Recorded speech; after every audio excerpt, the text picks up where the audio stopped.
Welcome into another edition of Before the Sandstorm, everybody. I am Kendall Smith alongside of Wes Mitchell here to preview South Carolina's matchup today against the Florida Gators, set for 7:30 p.m.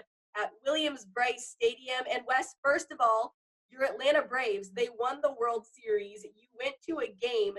So we have to start off the show talking about that. I mean, what did that mean to you, and how is your experience going to a World Series game in Atlanta?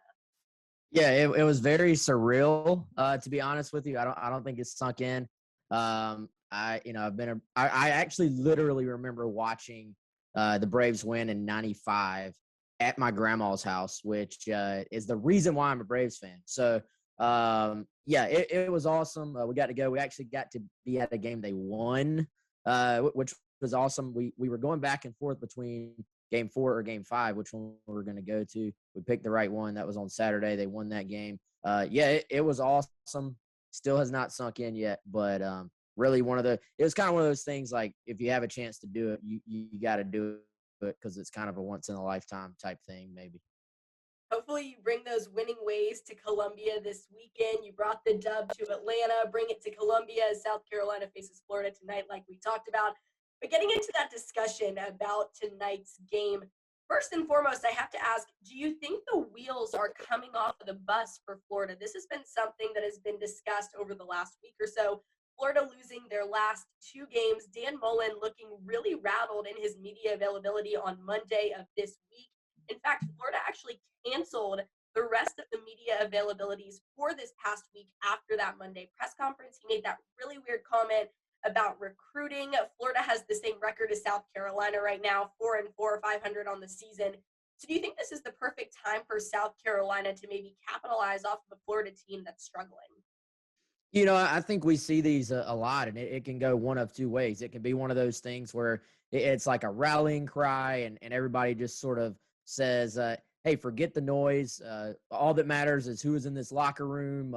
All we need is each other, that type thing. And then they go out there and they play really well, and everybody's saying, well, why was anybody all fired up in the first place? I think the other side of that is, if you have a bunch of guys who are maybe going to, have a future in the NFL, you look last week, not only is that a physical Georgia team that usually is going to sort of leave other teams a little bit beat up after they play them, but also that's a rivalry game for Florida. The way the game ended, it wasn't necessarily close. All of Florida's goals right now for this season are kind of gone. So when your goals are gone, you wonder, what are you still playing for? So to me, I'll echo what Chris Pascal said in his weekly column on Gamecock Central earlier this week. I think we're going to find out in the first quarter, Kendall, like which side has the energy, which side comes out like this game really, really matters to them. And, can South Carolina maybe get that crowd going and putting in that extra effort with a coaching staff that's under scrutiny, and maybe you have some veteran guys who start looking ahead a little bit to their post-college career. Wes, a big storyline of the week, of course, has been the quarterback situation for South Carolina. It seems to be the reoccurring theme throughout the season. I talked about it on the GC Roundup this week. It's like we're living in, I don't even know, the Matrix or something. Like, it just keeps happening every single week. We're talking about the quarterbacks. And this week, Shane Beamer said he will not name a starter until today, which is Saturday, game day. And that would be between Jason Brown and then Zeb Noland, who had a surgery last week to repair a tear in his right meniscus. So do you know anything about the quarterback situation? Any insight as to who might start? And do you think if Jason Brown starts, he could be the spark plug for the South Carolina offense that has been very, very bad, to say the least, this season? Yeah, groundhog that we've been having the QB conversation every week, every Tuesday press conference. We're talking quarterbacks. We probably have written more quarterback articles this year than any other position group by far. So it does sort of feel like, I don't know, it's probably gotten old for the fans wondering who's going to start on Saturday. I think it's going to be Jason Brown. We don't expect an announcement. As we're doing this right now, there hasn't been an official report or anything yet, but all signs are pointing to Jason Brown based on the way the reps have been split up in practice this week. Jason Brown, the last couple of weeks, has gotten a ton of first-team reps. That generally has been the sign. That's the way it's played out the other times, is whoever's been getting the majority of the first-team reps has been the guy that ends up starting. So I would expect that to be the case against Florida as well. I think JB does add it's a different dynamic to that position. The thing with him is that he's going to let that ball fly. Like he's going to sling it. He brings a little extra athleticism. He can extend plays with the O-line struggling. You need that. Now, the thing for Jason will be to walk that line between trying to create big plays. We even saw this, in the quarter or so he played at A&M. He'll give you some chances to make big plays. He will also put the ball in danger, Kendall. So the thing is, how do you walk that line? Is it South Carolina's receivers that go make the plays when the ball is in the air? Is it Florida DBs that go make the plays? I will say this, Florida's DBs have not had great years overall. So I think that could be an opportunity for some big plays downfield. Gamecocks, as always, they're going to have to limit those turnovers. Josh Vann even said earlier in the week during his media availability, like he is going to throw it, referring to Jason Brown. So it'll be interesting to see what Shane Beamer decides to do today. I would find it very hard to believe they would put Zeb in that starting position, especially based off of what Beamer was saying on Tuesday during his press conference. Zeb was working up each and every day through the rehab. He was just basically throwing the ball. He wasn't showing much mobility based off of what Beamer said earlier in the week. So it would be hard to throw him in a primetime SEC matchup against the Florida Gators tonight. But Wes, we got to go back to a question that we always go back to here on Before the Sandstorm. Is this game a must-win for South Carolina? They have to go 2-2 in their final 4 games of the season, taking on Florida, Missouri, Auburn, and Clemson. And obviously, some of those games may be a little bit more winnable than other games. Is this one of those more winnable games for South Carolina to get them in the position to go into a bowl game postseason? Is it a must-win? No. Is it one of the more winnable games? I think on paper it's still a bad matchup for South Carolina. Missouri, to me, is very clearly the most winnable game out of these Final 4.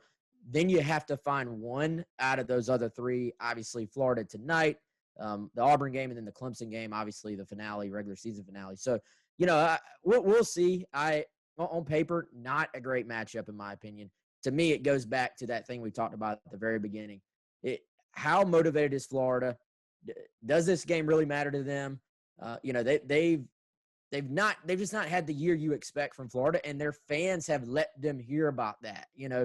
On Twitter, on message boards, tagging players, talking junk about their coaches, stuff like that. That happens everywhere. Don't get me wrong, but it's really at a point right now with Florida where it's sort of come to a head this week. So I'll be curious. I think we will know, end of first quarter, if South Carolina's just hanging around, then this is a winnable game. If Florida comes out and runs the football and has the success they're capable of, then it could be another long night at Williams-Brice Stadium, because what does it always go back to? It always goes back to the offense for South Carolina.